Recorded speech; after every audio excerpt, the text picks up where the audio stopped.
Olá pessoal, tudo bem com vocês? Eu sou a professora Natália Reineck e você está no canal Anatomia Etc. Se você tem interesse por assistir mais aulas de anatomia e fisiologia, se inscreve aqui no canal e clica no sininho para receber uma notificação todas as vezes que eu postar uma aula nova. Vou deixar aqui embaixo na descrição o link para o site Anatomia Etc, onde você vai poder ter acesso a conteúdos exclusivos. Bom, na aula de hoje então, nós vamos falar sobre articulações.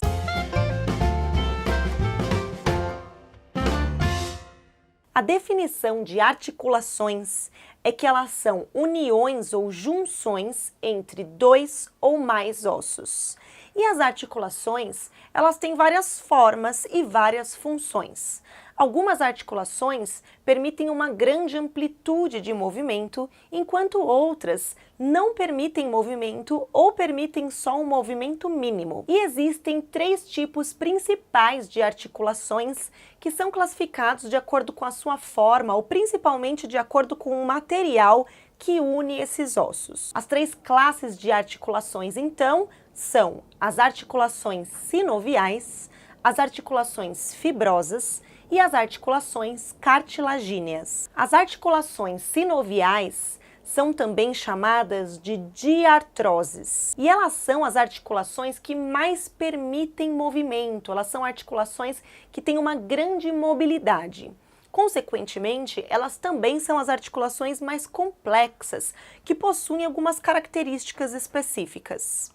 Os ossos nas articulações sinoviais, eles ficam ligados ou unidos por uma cápsula que nós chamamos de cápsula articular. Dentro dessa cápsula existe um espaço ou uma cavidade denominada cavidade articular. Nessa cavidade existe uma pequena quantidade de líquido, um líquido que é produzido pela própria cápsula articular. Esse líquido é chamado de líquido sinovial. E além da cápsula articular e do líquido sinovial, a superfície articular dos ossos que estão aí nessa articulação é recoberta por uma cartilagem chamada de cartilagem articular. Geralmente, as articulações sinoviais, por permitirem aí uma grande amplitude de movimentos, também possuem ligamentos, que ajudam a fazer com que os ossos realizem apenas os movimentos que eles devem realizar. Já as articulações fibrosas são chamadas também de sinartroses. Nesse tipo de articulação, os ossos são unidos por um tecido fibroso. E é exatamente pela presença do tecido fibroso que essas articulações ou não permitem nenhum movimento ou permitem apenas alguns movimentos limitados. O que determina o grau de movimento em uma articulação fibrosa é o comprimento das fibras que mantém aí os ossos unidos. Os principais tipos de articulações fibrosas, por sua vez, são as suturas e as sindesmoses. A gente também tem um tipo específico de sindesmose que é chamado de gonfose. Um exemplo de sutura são as suturas do crânio, onde os ossos eles estão bem unidos aí e encaixados em articulações que formam linhas onduladas. Já nas sindesmoses, o que une os ossos é uma lâmina de tecido fibroso. E essa lâmina pode ser ou um ligamento ou uma membrana fibrosa. Consequentemente, esse tipo de articulação permite aí um movimento parcial. A membrana interóssea do antebraço, que une o rádio e a una, é um exemplo de sindesmose. E eu falei para vocês também da gonfose, que é um tipo de sindesmose ou chamada de sindesmose dentoalveolar e que está localizada ali entre a raiz do dente e o processo alveolar da maxila. Então, dentro das articulações fibrosas ou sinartroses, nós temos as suturas, as sindesmoses e as gonfoses. Por último, nós temos as articulações cartilagíneas, chamadas também de anfiartroses. Nesse tipo de articulação, os ossos são unidos ou por cartilagem hialina ou por fibrocartilagem. E existem dois tipos principais de articulações cartilagíneas: as sincondroses e as sínfises. As sincondroses também são chamadas de articulações cartilagíneas primárias.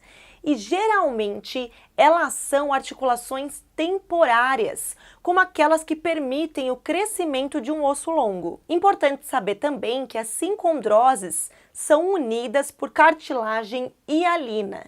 E aí a gente já vai então para o segundo tipo de articulação cartilagínea, que são as sínfises, ou chamadas também de articulações cartilagíneas secundárias. As sínfises são articulações fortes que permitem uma leve movimentação e são compostas de fibrocartilagem. Os ossos nesse tipo de articulação são unidos, então, por fibrocartilagem. São exemplos de sínfises a sínfise púbica, que une os dois ossos pubis, ali no osso do quadril, e também os discos intervertebrais, que estão localizados entre as vértebras da nossa coluna vertebral. Os discos intervertebrais ajudam a coluna a ter resistência, mobilidade, flexibilidade e também permitem a absorção de choques. Reparem que eu não falei aqui para vocês sobre a classificação das articulações sinoviais, que são as mais complexas e possuem aí 6 tipos de articulações. Isso porque eu vou deixar para falar mais detalhes sobre as articulações sinoviais na próxima aula. Revisando então, articulações são a união ou a junção entre 2 ou mais ossos. As articulações do nosso corpo são classificadas em 3 tipos: as articulações sinoviais ou diartroses, as articulações fibrosas ou sinartroses e as articulações cartilagíneas ou anfiartroses. As articulações sinoviais são as que mais permitem movimento. Nelas, os ossos são unidos por uma cápsula articular e dentro dessa cápsula nós temos um líquido chamado líquido sinovial. As superfícies articulares dos ossos nas articulações sinoviais são recobertas por cartilagem articular e também é muito comum nessas articulações nós termos ligamentos. As articulações fibrosas ou sinartroses são unidas por tecido fibroso e sua classificação inclui as suturas, como as suturas do crânio, as sindesmoses, como a membrana interóssea que une o rádio e a una, e a sindesmose dentoalveolar ou gonfose. As articulações fibrosas ou não permitem movimento ou permitem um movimento muito limitado. Já as articulações cartilagíneas ou anfiartroses são classificadas em sincondroses ou sínfises. Nas sincondroses, os ossos são unidos por cartilagem hialina, enquanto nas sínfises, os ossos são unidos por fibrocartilagem. Se você gostou dessa aula, não esquece de dar um joinha aqui embaixo e deixar o seu comentário. Eu espero que vocês tenham entendido e até a próxima aula!